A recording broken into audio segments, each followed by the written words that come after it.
So there will be no video of Summer of the Monkeys going back on the shelf because it's a library book.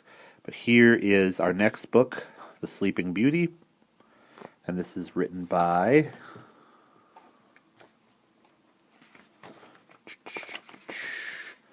C.S. Evans did this adaptation, and Arthur Rackham did the illustrations. And aren't those illustrations cool? Now I would like to read it to you where I'm showing you the pictures as I read, but I don't think I'm going to do that. We'll flip through it right now and look at some of what's going to happen while I tell you why I picked this book. And the reason that I picked this book is because I was watching an ASMR video a while ago, as I am wont to do, and the artist in that video was reading Sleeping Beauty, but she was reading a version of the Disney Sleeping Beauty, which is fine.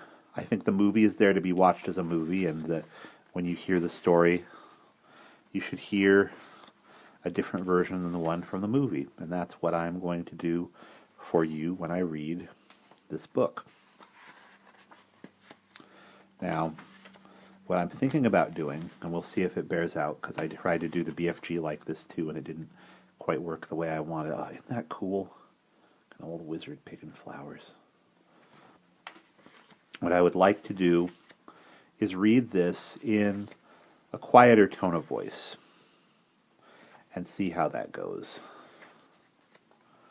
The pictures in this are just great.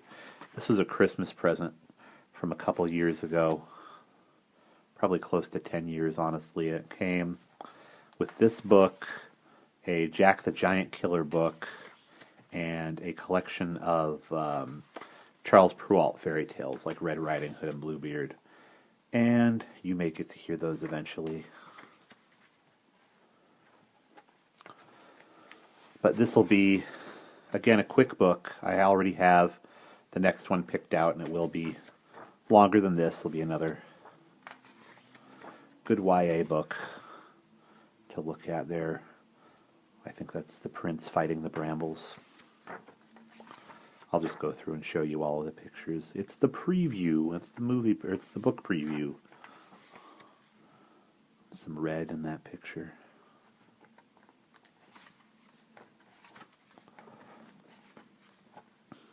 This version of the book was written in 1920, so 97 years ago. So it'll be the oldest book that I've read, not counting the Canterbury Tales, which is, of course, something like 600 and some years old.